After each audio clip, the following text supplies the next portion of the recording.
Welcome to Gym Bag Talk Podcast. I'm your host, Ben, joined by the lovely and beautiful Vasiliy here. How's it going, dude? Doing good. Episode 18. Wow. We're legal now. We're legal. Yeah. Episode's legal. We can finally hit the clubs, buy a pack of... Never mind. By clubs, you Let's mean not go like there. the chicken sandwich club? Yeah. Like Of course. Well, Popeyes or KFC. Popeyes. Chicken sandwich. We're not talking about that. Chicken, Oh. though. Have you had the chicken sandwich? Yeah. It's pretty good. Yeah, definitely Popeyes. Yeah. By a long shot. KFC's pretty gross. But, morals tell me Chick-fil-A, though. Yeah, I am a Christian man, so that's why I definitely go to Chick-fil-A. Gotta support the cause, Except for when they're closed on Sundays. It kind of doesn't make sense. You think they would get a lot of business being open on Sundays? Just people would come in there after church feeling good, start of a brand new week. I can't tell you how many times me and my wife are driving after Sunday service. I'm like, let's get some Chick-fil-A. Oh, everyone has that issue. And then Red Robin just profits off of it. And they're probably some Masonic Democratic company. And Oh, yeah. Well, there you go. So, NBA. Do you want to jump into the Blazers right away? Yeah, let's talk about Portland. Okay. Let's talk about Portland. It's been a rough week for them. They went on that really hot streak. Damian was like dropping a minimum 50 points per game. Mm-hmm. Got his first triple-double. And then what happened? They just fell apart, right? It's crazy because he fell apart really against the Pelicans. And the Pelicans are always a team to stop him. Whether it was 3 years ago in the playoffs, whether it's Drew Holiday and his nightmares. I don't know what it is, but did he shoot like 0 for 12? Oh, he was... From the three-point line? Yeah, something like that. Yeah. Or we might be confusing Carmelo. That was last night. But on Monday, Dame actually went 0 for 12 from the three-point line. Dang. Not 0 for 12 in general, but 0 for 12 from the three-point line. But man, that's exactly what we need to win games. Dame scoring 50 a game, which is kind of sad. Yeah, it was like the whole rocket mentality of James Harden. If Damian Lillard's having an off night, you could like hope that the rest of the team will corral like in the past where we had the bodies to do that. Right. But we don't. We have too many injuries and we have too many inconsistent players. And exactly. You're exactly right there. And that kind of brings me to my next thought. And it's, we have two superstars on the team, correct? Right? Who get superstar money, as I should say. Dame and CJ McCollum. There's a lot of duos in the NBA who get no superstar money that play in duos. Ben Simmons, Joel Embiid, Chris Middleton, and Giannis. Tons of guys. You can name basically every single team. Where's CJ been this year? Surprisingly, I actually had the same question. I looked up his stats. He's been a quiet, consistent guy. When you think of Milwaukee Bucks, you think, oh, Giannis, dude. Right. And then there's Chris Middleton. Right. So when Giannis is out, Chris Middleton's there. Aren't they like 6-1 without Giannis? Yeah. And what's our record without Dame? I'm sure it's pretty bad. Oh, I don't think Dame missed the game this year. He missed one, back spasm. That is true. Against Chicago. But I checked the numbers for the last games, and he's been doing like 20 points. He's been getting 5 assists. So he's there. He's contributing. It's just, is he contributing the value that he's being paid? Probably not. Right. And you look at him, and you compare him to guys like Bradley Beal, for instance, right? John Wall goes down with an injury, massive one, and Bradley Beal steps up and becomes a superstar. Do you think CJ would do that, honestly? I think we're going to see in this next... we won't even see it because the All-Star break. Right. I was kind of hoping to see what CJ could bring to the table with Dame out, but... Right. We won't. Well, Dame might miss sometimes, though. Yeah, and obviously when Dame was playing against the Grizzlies, he pulled a groin injury. Is honestly not that bad. It's going to be a 1 or 2 week injury. But it's very irritable, and it's one of those things that can flare up. Exactly. Which is scary. And that's why LeBron was out for so long. Yeah, LeBron definitely has something worse. He actually had like a pop in there. Oh, really? Yeah, and the complicated thing is that area, when we say groin, there's so many muscles and tendons that are wrapped around and connected in weird spots. So it's hard to pinpoint a recovery program to make sure that you do get acclimated back into playing shape and everything. Luckily, it's just a minor sprain, 1 to 2 weeks, hopefully. But we'll see more when we go down the road.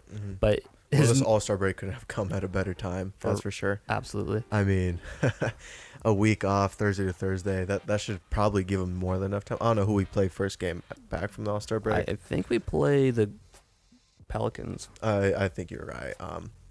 But Blazers as a whole have been disappointing. You beat teams like Miami and Utah. Well, we also lost to Utah. But to lose the two most important games of the season to this point in Memphis and New Orleans, that's frustrating. Yeah, on Monday, the Blazers lost to Utah in a nail-biter game where it was back and forth. And the amazing thing is that the Blazers had 9 active players on that roster. And then 2 of them were gone. Yeah, Simon's by got the end of the game. Yeah, Simon's got. It should have been a foul at the very least, possibly a flagrant, because it was a non-basketball play, where I think it was Royce O'Neal. Yeah. Swept his feet, didn't give him a undercut him from behind on a jump shot. Like, you never see that. That should never happen. That's literally like what the rule is made to do, is protect players from those kind of things. Right. Refs did not see that. The whole game was terrible reffing.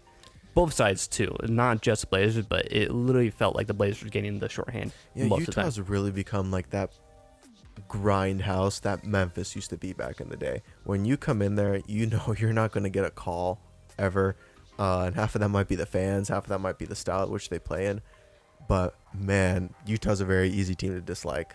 I honestly think that there's so many white people in Utah, like in the stadium, that it causes the refs to be slightly blind from the reflection of the lights. Like, there are so many calls that did not get called. Well, you just hear like the stories from NBA players, and obviously Russell Westbrook is hated everywhere he goes, but like you never see how far it goes until he goes to Utah. You know, fans get thrown out, people get punished. Like, he's telling the refs to kick people out from the stands. I don't know. Like, that's nuts to me. No, I mean, they have a very loyal fan base. But loyal is an understatement of the year. Oh my goodness, yeah. I wonder how many of them got kicked out for absurd remarks to players, you know? How many do you think dropped like certain words to certain people? Well, I do know in Portland that someone, I forgot what was happening, but someone was chanting something. And some Jewish woman turned around and she got really offended, but it was just a player's name that they're chanting. You know, I can see how it gets annoying. I was at a game not too long ago, and there was a dude in the crowd, and he obviously made a bet before the game, and he's yelling at Dame. He's like, I need 32 from you, Dame. I need 32. You're going to be a winner tonight. Come on, make me a winner. And it's kind of like, all right, that's funny. And this dude just doesn't stop. He just keeps going and keeps going and keeps going. And then Dame actually notices what he's saying.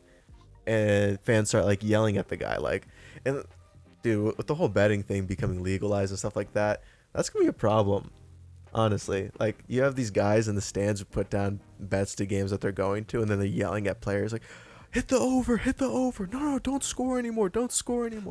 Like, that's kind of, I mean, dang, his priorities are a little bit different than everyone else. Yeah. So the story I'm thinking of was actually on Hanukkah Day. The Blazers were playing the Pelicans. And some dude was yelling and saying, effing Drew Holiday. And some Jewish woman thought he was saying, like, screw the Jewish holiday, not the actual player, Drew Holiday. Oh, my goodness. Really? Yeah. Wow. Happy Hanukkah. Well, happy Hanukkah. Yeah, that's insane. That's bad. Well, that's the thing that happened in Utah, too. The guy said, Russ, ice your knees. Wow, he had ice on his knees, you know? And he said, get on. He thought he said, get on your knees. Oh. And it's kind of like, I can see where you're going, but is that really what you said? Now, the Drew Holiday thing, that's I can believe that, because, I mean, come on. I mean, I'm watching the Pelicans game, and I'm watching him defense up Damian Lillard, and I'm saying the same kind of words, you know? I mean, but who even thinks of that Drew Holiday? Yeah, and on a Hanukkah. Yeah. Like, that's a joke somewhere that someone planned in the NBA. Dang, that's rough. That's rough. You know what else is rough? The Utah game against the Blazers. That last call where it was a blatant. I'm going to blame 2 people with that. I'm going to blame, obviously, the refs for missing a call like that, and definitely the NBA. The NBA is just at fault for that, as the refs are, because the rules state that if the ref would have called it, it is then reviewable if he would have made the call. But since he didn't call it, you can't do anything. You can't look at it, nothing. It's called. It's not called, excuse me. But it's like they don't have the training to like see that, and you know, like, oh crap, it's 50-50. Let's just call it and we can review it, you know? Like, even if it's a late call. And it's the last 2 minutes of one of the biggest games of the year, and you can't review it. Like, but we have challenge plays for things that happen in the first quarter that don't matter, because there's things called 18-0 runs that happen in the NBA, you know? Like, That's messed up. Yeah, it was obvious. But dude, The thing that bothers me a lot was I can live with one bad call, but in that game there were so many bad calls. There was, and you're right, and that's inexcusable. If you make 99 right calls and you make one bad call, I'll be pissed about the one bad call, but I can't.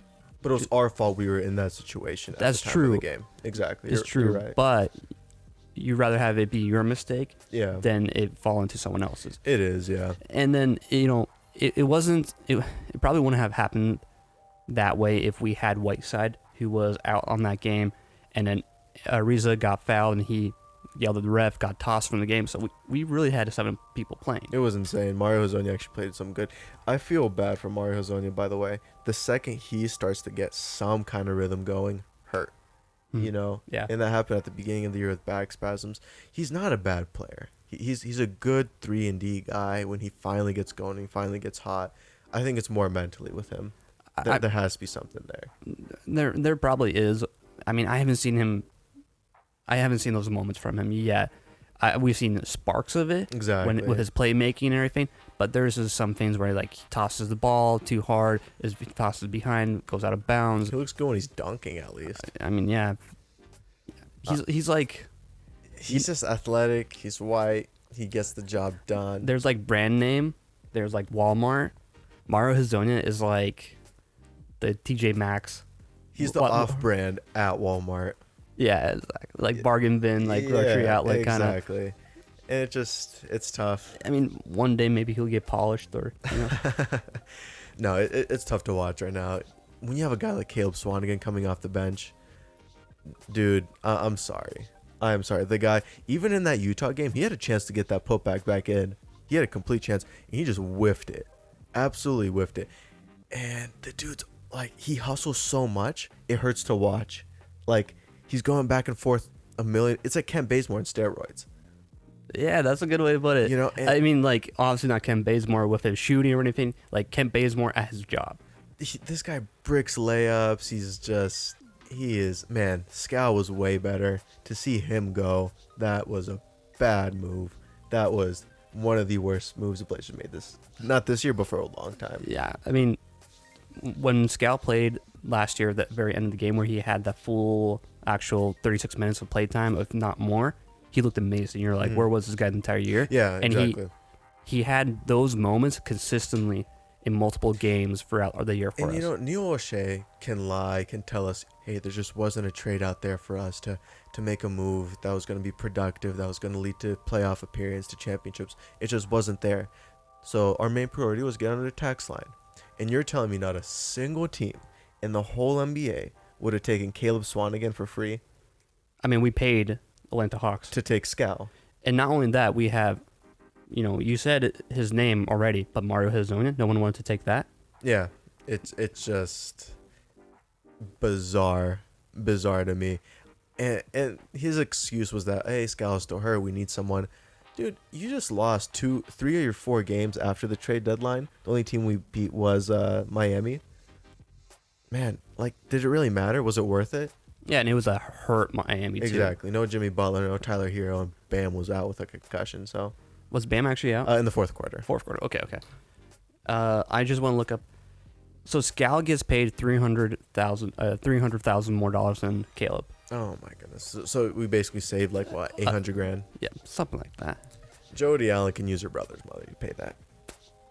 And then we had a complete blowout against the Pelicans. Zion Williams manhandled Whiteside. Manhandled Absolutely, Carmelo. Yeah. I'm tired of Whiteside. The guy's a fool.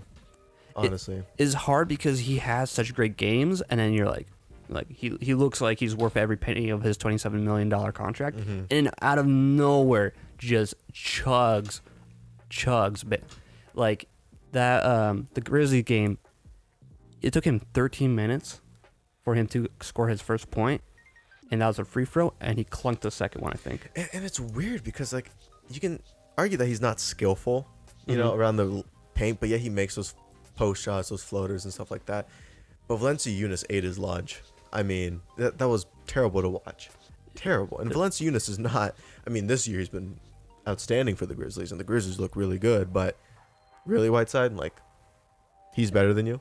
I mean, he got outplayed drastically in that. Drastically. And then their contracts aren't even similar. No, the Blazers have a lot to fix. And truth be told, before we kind of move on from the Blazers, I don't think that they make the playoffs. You're 4 games back. What that basically means is you're going to have to beat Memphis twice to win the series, and then hope that you get 2 games out of there somewhere else. That's true. B, is it worth it? Hey, tank, go to the lottery, man. Get yourself at least a top 11, 12 pick. Maybe get lucky and you sneak in the top 7. You know, you never know what kind of happen. The lottery's changed. Like what we've seen last year, the Pelicans were 5th. Yeah, and they got the first freaking pick. Yeah, exactly. Imagine the kind of power that we would have, trading power, if we had first or second or third. It's different. It has changed. It is different. The NBA has changed the lottery for the better, so tanking doesn't happen. But at the same time, like, hey, we need this right now. Exactly. And it's scary to see Whiteside. His momentum of the game depends so much on his emotions, because you can tell in that game he was frustrated, and whenever he had a chance to dunk the ball, he took out his anger on that, and then very next play, back to angry. Exactly. And you don't want like Damian Lillard is a great example of someone who can have a bad game and still be cool, still be consistent, and then he knows what to do. Hey, I'm not making my threes. I'm gonna try to lay up the ball, try to get fouls. But you're also watching the game, and you're just hoping for those Damian Lillard bombs, and it's sad that we have to hope for that to win games. You know, because that's not going to be there every day. I mean, maybe if it's Steph Curry, they're going to be there all the time, but it sucks to watch Blazer games right now. It's good to take a break for a week from them. Do you want to know the thing that made me the most upset about that?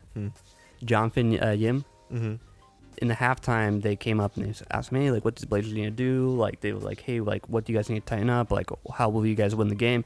He says, you know, both teams are pretty streaky. You know, hopefully our streak is the last one of the game.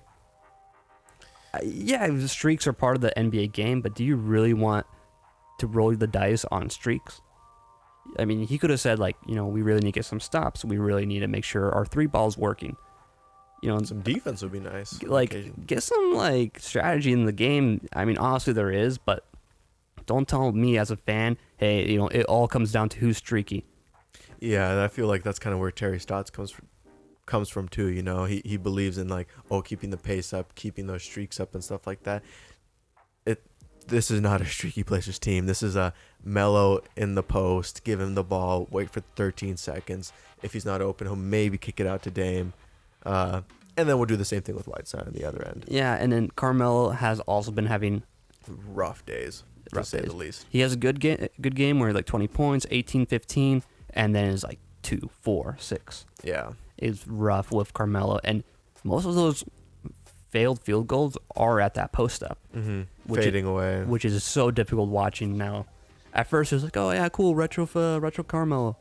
No, not even close. It's not amusing anymore. Not even close. And I think he'll be back next year. I think he sees that the Blazers have given him a chance. And I think he'll still fit in this year.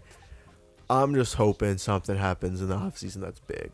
Whether it's us trading that pick, whether it's sign and trade with Hassan, whether it's Joel Embiid, like we're about to talk about. In a couple of seconds. Who maybe doesn't want to be in Philly anymore, and Dame can convince him, hey, Portland's a beautiful spot. But, you know, the one person who stepped up and is amazing to see them do this? Gary Trent Jr. Gary Trent's been a dog. He kind of reminds me of Dylan Brooks in Memphis. Yeah, a little, yeah. The same type of game. Just a dog. He gets out on the floor. He shoots a lot of threes, and he hits them at a very good rate. Just defensively, the perfect 3-and-D guy for today's NBA. A really good diamond in the rough. Mm-hmm.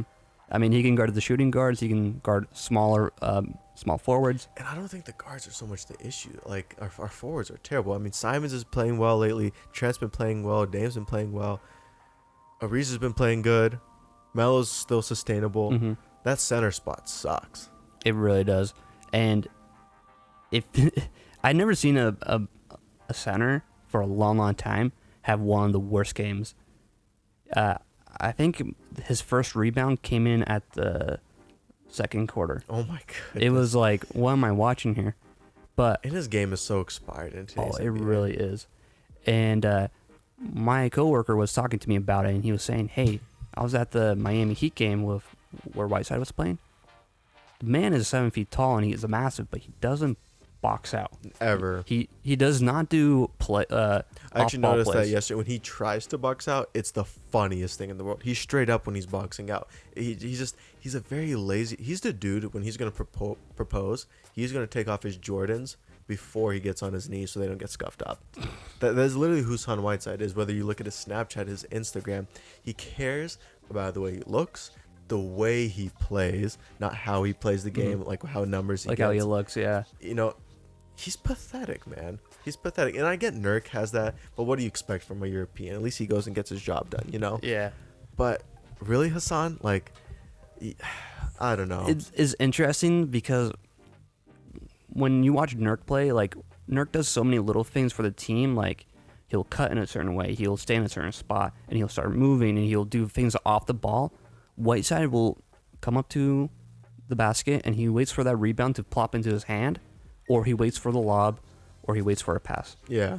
Yes, he'll screen, but he's kind of forced to do But that. that's like, people were saying a lot at the beginning of the year, but he's a, center that can run the floor up and down. No, he is not. He is the last thing from that. Anthony Davis can run up and down the floor and catch lobs. Clint Capella can run up the floor and catch lobs. Daniel Tice can run up the floor and catch lobs. Hassan Whiteside can't run, and he's not going up the floor that fast. No, not at all. And when Whiteside is hot, I love him. He's the best, but he's not that all the time, and because of that, you can't say he's good. And he's on our team, and I don't think no one wants him because people see these games. General managers aren't retarded. They don't look at centers and think, Hassan Whiteside is a prototypical center. Houston doesn't even have a center anymore. And if the center can't shoot threes or can't run up and down the floor and block shots, you're not going to get much for Whiteside. So sign and trade, that just doesn't work. Yeah. Before we move on to the NBA, let's talk about Nurk a little bit. Is there anything with him? Is he actually coming back? So he was going to come back after the All-Star break. Mm-hmm. And then, I'm sure a lot of people who are following the Trailblazers know that he has a calf strain. Mm-hmm. It is a mild one, and they're just being safe with him, and they're going to have him come in at the end of February, maybe early March. So it does postpone Nurk's comeback 2 weeks, but hey, we're going to have Nurk back, which is a great morale boost seeing him on the floor. And I think even though he might not be contributing that much, just his presence on there and relieving some certain roles that Whiteside can't do, or having Swan getting bumped further back in the bench is going to be great for the Trailblazers. I think I'm a huge conspiracy theorist when it comes to the Blazers. I think Nurk and Collins come back in March and we win 11 games in a row. We make that 8th seed. We give the Lakers some trouble with bigs because, let's face it, that's what the one thing you have to beat the Lakers. Bigs. And a good depth of them. The Clippers don't have that, but they have a different style that's going to really outdog you, outbeat you. And there's a guy named Kawhi Leonard that's pretty good too. Oh, yeah, I heard about this guy. And when you pair him with Paul George, it's pretty scary. Paul George out with a calf injury, though. I did see that as well. Man, it's that time of year. Whoever's healthiest, and luckily the Lakers haven't been hurt. And there's something I want to say about the Lakers. But what you're saying about Nurk, I hope he still comes back. Yeah. I don't want to be the 13th, 14th seed. I hope we at least make the playoff run. 4 games back with 28 to go, I believe. That's a lot to ask for, man. But this is in order for me, and then I'll let you get to your Laker point. Make the playoffs, first round exit, middle of the pack, decent. I mean, like 14th, 15th draft pick, tank. Get like the 10th, maybe. Yeah. Well, where would you order that in? Most favorable to least favorable. Probably the tank. The tank. Most favorable for you. The middle one would be absurd. There's no worse place to be as an NBA fan than in the middle. Mm-hmm. I'd rather tank, get it over with, have the bad year or two, and come back as a champion. Mm-hmm. Teams like Atlanta have done it, and it's starting to work out. It's starting to pay off. All of a sudden, you have Trae Young, John Collins, Hunter, Reddish, Capella, and Capella going forward. Mm-hmm. That's a pretty scary and team. Scal. He was a great off Oh, the bench. yeah, Scal. We used to, Miss remember that guy. Charlotte, same thing. You have kind of Miles Bridges, Devontae Graham, Willie Hernan-Gomez.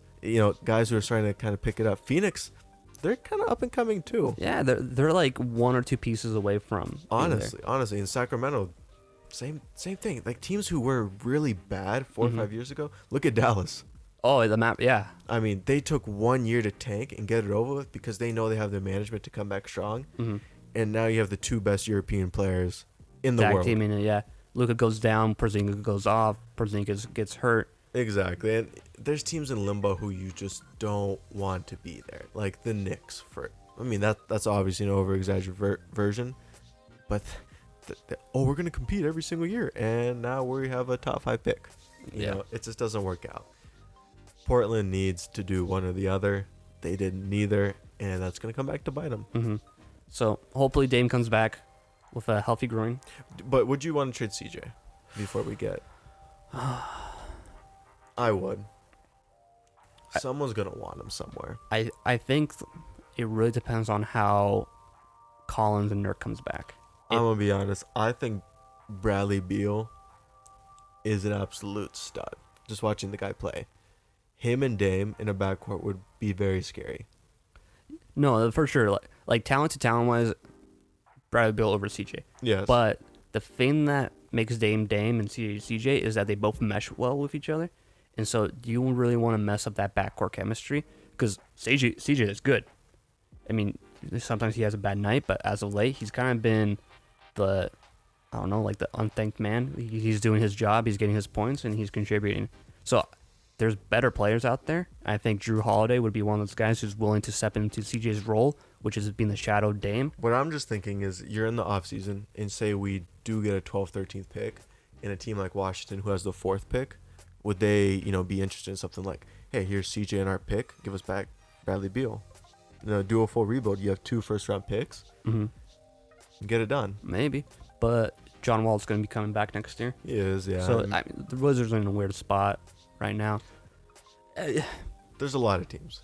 And I think depending on the offer you give me, I might do it, might not. I agree. And I wish something would have happened with Whiteside. Something. Mm-hmm. Heck, even if we would have got Bobby Portis from New York. Watching Enes Kanter kind of bummed me out. So I was reading an article today, and the Blazers have a mid-level exception this summer. And that's not worth a lot. I want to say that's worth about $12 million. And that's going to be about the only thing they can use to sign a guy. Mm-hmm. And $12 million in the NBA gets you a guy like Marcus Morris on a good day. Rodney Hood on a good day. I don't think that's going to cut it, man. No, I don't think it will. The best thing I can hope for is because Rodney Hood, though he's going to come back next year, I don't think he'll come back at the beginning of the year. Yeah, no way. Torn Achilles. It's taking KD a full year. Oh, yeah, for sure. And I mean, KD could technically come back, but if they were smart, and if the Blazers were smart, they would bar them. Brooklyn, actually. Because Brooklyn's a good team. Yeah. Brooklyn's a really good team. I think Spencer Dinwiddie's turning into a star there. Karis LeVert. Jarrett Allen looks really good. Obviously, Kyrie Irving. Mm-hmm. That team with KD would be very scary. Just the team they have now. Oh, for sure. And if they sneak into that 7th seed and they have to play maybe Boston, maybe Toronto first round, I mean, that'd be some fun basketball to watch. That would be. But yeah, Rodney Hood's not coming back anytime soon. So if we can flip, so okay, I read an article on, I think it was on Blazers Edge or Rip City Project, where they were saying Neil O'Shea has one redemption, and he flipped bad contracts into Whiteside. He flipped another bad contract into Ariza. Mm-hmm. So his one final chip to prove that he's somewhat competent is what he's going to do with the offseason with Whiteside. Mm-hmm. And if he does not get a return on those bad contracts, and we say bad contracts, but they're actually a great value now. Mm-hmm. At the beginning, it wasn't. Now they have so much. They should be a good value, and they were.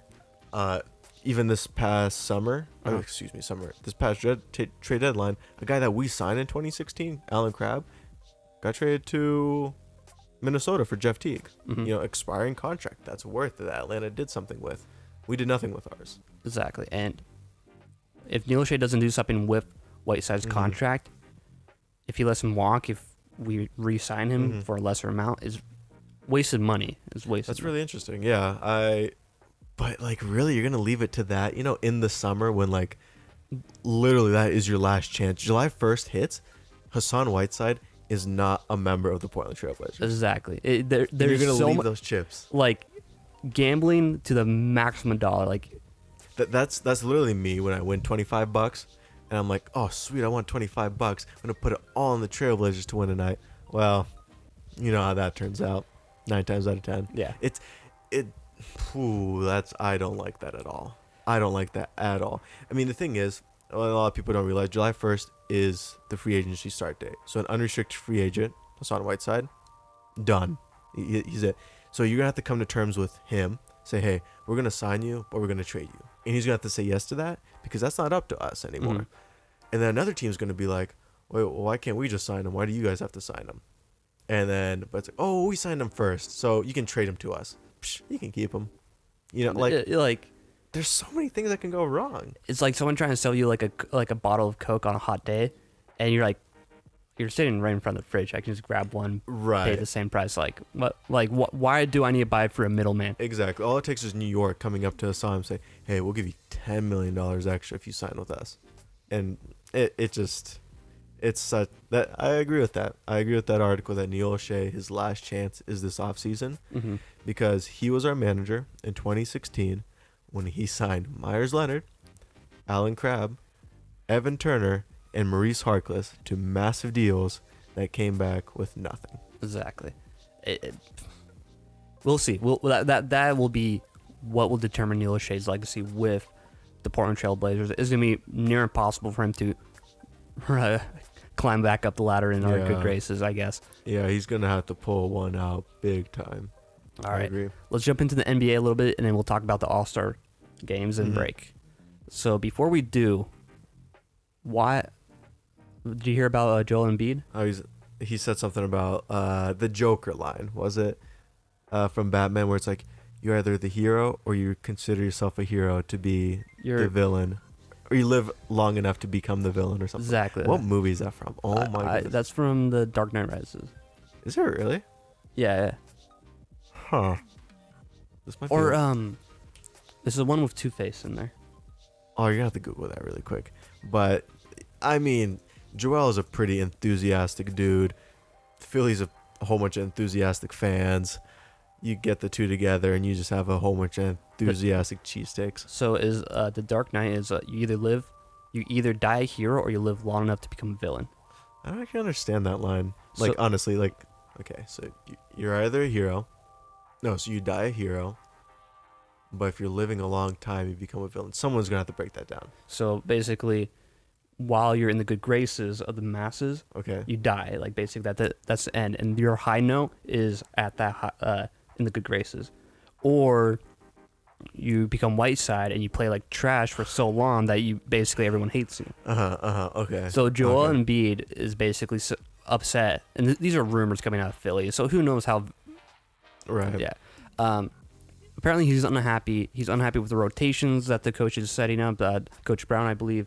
He's like, why is Ben Simmons a point guard sitting in a dunker spot? That should be for me. I don't like how I'm the, like... He's the guy who gives screens to shoot a three, which should never happen with a center. Exactly. It's terrible. You're right. And there's a lot of things he's upset about. And apparently some teams are already putting in their little booklets on trades for Joel Embiid. Because Joel Embiid on any team is a massive.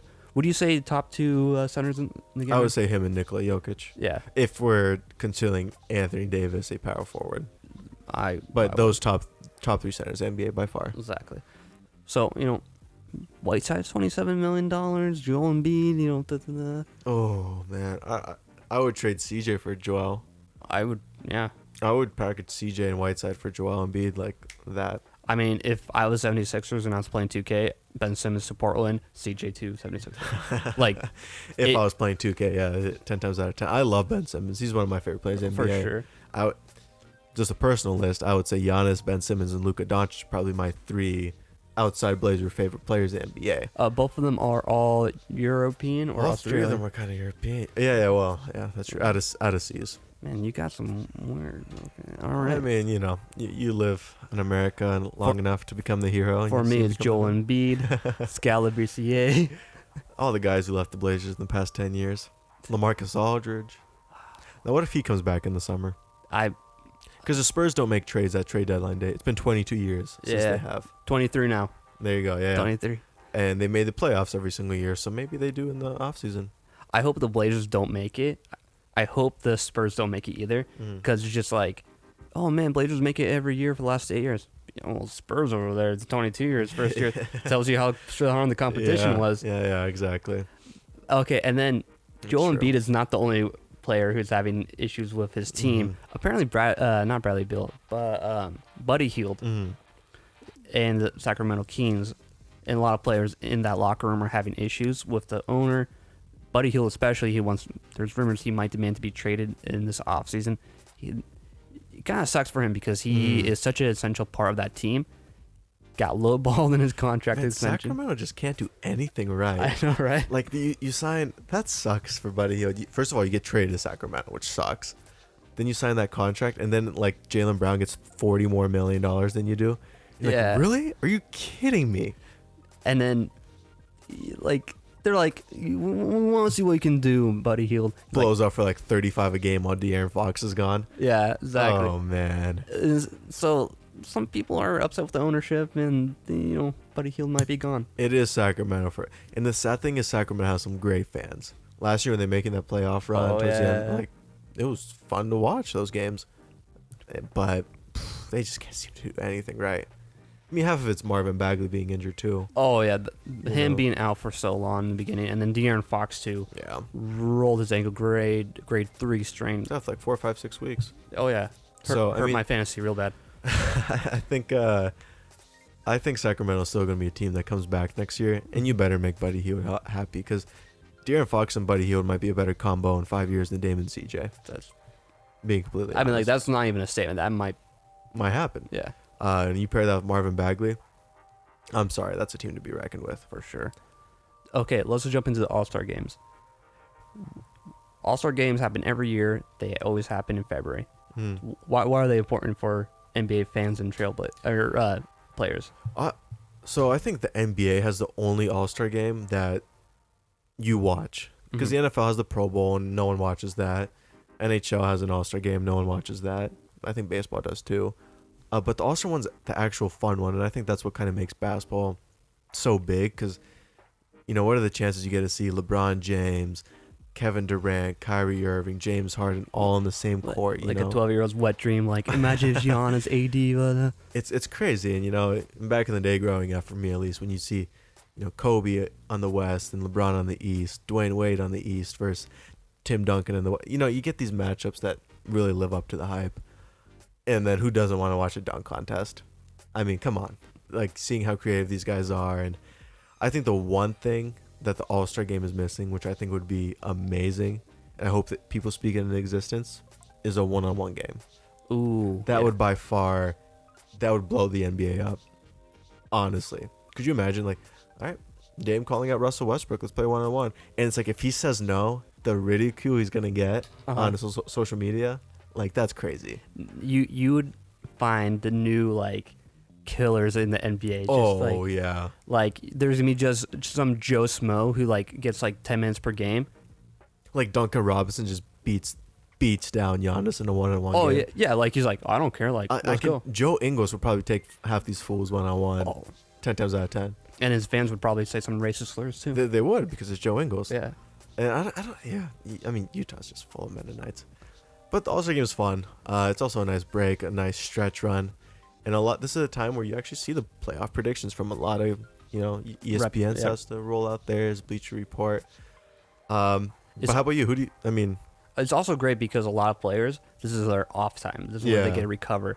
It's that little breath of air. And you and me were texting a little bit, and I was like, hey, man, Carmelo's like kind of terrible right now. You made a great point. Hey, he hasn't played a game for a long time. He probably really needs an All-Star break. Yeah, and you hope the Blazers get refreshed. I mean, CJ's not doing a single thing over All-Star break. Hassan Whiteside better stay at home. Dame's obviously not participating. I wonder if he's still going to perform, though. He's still going to perform. Okay, that's cool. But probably be in a wheelchair strapped to that so he doesn't I hope he throws out like a diss on refs. That'd be hilarious. Oh, man. That'd be awesome. I mean, I'm sure he'll get fined for that, but who cares? You got money to spend. I quote Damian Lillard after people were telling him he was going to get fined. Plenty money. Plenty money. Plenty money.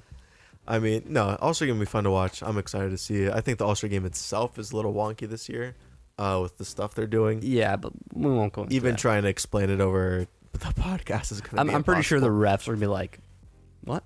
Rule book, please?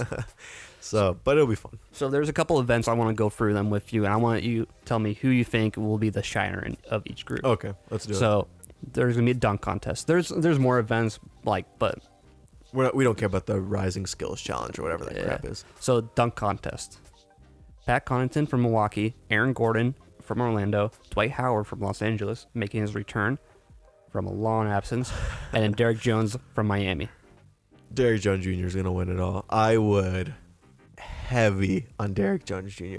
I mean, don't tell me you have to change your pants every time you watch Derek Jones highlight video. Joke's on you, I don't wear pants when I watch him. I mean, Pat Connaughton, I'm sorry, man. You have one glaring disability to why you're not going to win the dunk contest. Oh. Okay. I'm not going to go into full detail about it. Aaron Gordon's a dark horse. Dwight Howard, this isn't 2009. When I saw Dwight Howard invited, I'm like, if he wins, it's going to be such a pity win.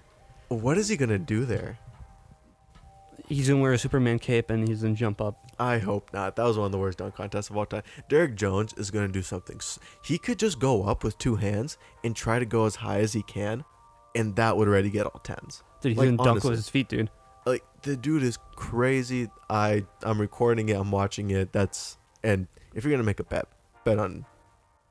heavy on Derek Jones. All right, I agree. Derek Jones Jr. That's Cool. who I have. Well, this is going to be a little harder with the 3-point contest. All though. right. 3-point contest. We have Davis Bertans from Washington, Devin Booker, who's replacing Dame due to Okay. his groin injury. Okay. We have Devontae Graham from Charlotte. Okay. We have Joe Harris, defending champ from Brooklyn. Mhm. Buddy Hield from Screwtown, Sacramento. Is Zach LaVine still in it? I thought he pulled out. I think he pulled out.